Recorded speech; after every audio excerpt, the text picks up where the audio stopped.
আমার কলেজের বাংলা বিভাগের প্রভাষক সেলিম রেজা, উনি আমাকে বিভিন্ন সময় বিভিন্ন কুপ্রস্তাব দেন। মূলত উনি আমার কলেজের টিচারের পাশাপাশি আমি ওনার কাছে বাংলা প্রাইভেট পড়তে যেতাম। তো বিভিন্ন সময় উনি আমাকে বিভিন্ন ধরনের কুপ্রস্তাব দেন। যখন আমি এটা ডিনাই করতে শুরু করি, উনি আমাকে হেনস্থা করার ভয় দেখান। উনি আমাকে বলেন যে আমাকে নাকি অকৃতকার্য করে দেওয়া হবে। তবে কখনো এটা যে সত্যি হবে এটা মনে হয়নি।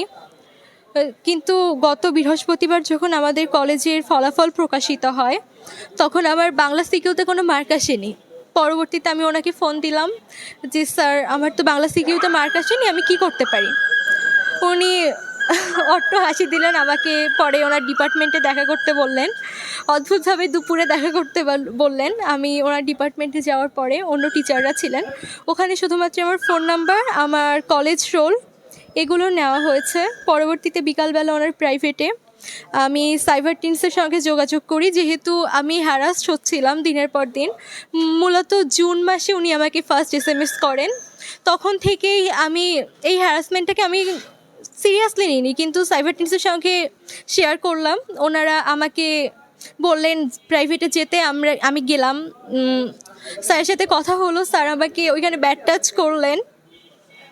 উনি আমাকে বাসায় ডাকলেন। ইভেন উনি আমাকে এই প্রস্তাব দিয়ে বসলেন যে আমি যদি ওনার বাসায় যাই তাহলে উনি 10টার ভিতরে আমার মার্কস ঠিক করে দিবেন।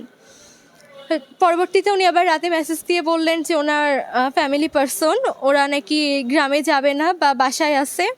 তো আমাকে সকালবেলা উনি 8টায় ফোন দিয়ে জানাবেন। সকাল 8টায় ফোন দিলেন, ওনার পড়ার এখানে ডাকলেন। ওখানে উনি অস্বীকার করছেন, স্বীকার করছেন, একটু হেনস্থা করার চেষ্টা করছেন। পরবর্তীতে আমি আমার ভাইস প্রিন্সিপাল স্যারের কাছে আসলাম, স্যারকে অভিযোগ জানালাম। তবে আমার একটাই চাওয়া, কোনো মেয়ে যেন এভাবে হ্যারাসমেন্টের শিকার না হয়। কারণ টিচার তো আমাদের ভরসার জায়গা। আমাদের বাবা মা যখন আমাদের বাসার বাইরে পাঠায়, ওনারা তো টিচারকে সবচেয়ে বেশি ভরসা করে। তো টিচাররাই যদি রক্ষক ভক্ষকের কাজ করে, আমি চাই না আর কোনো মেয়ে এভাবে হ্যারাসমেন্টের শিকার হোক।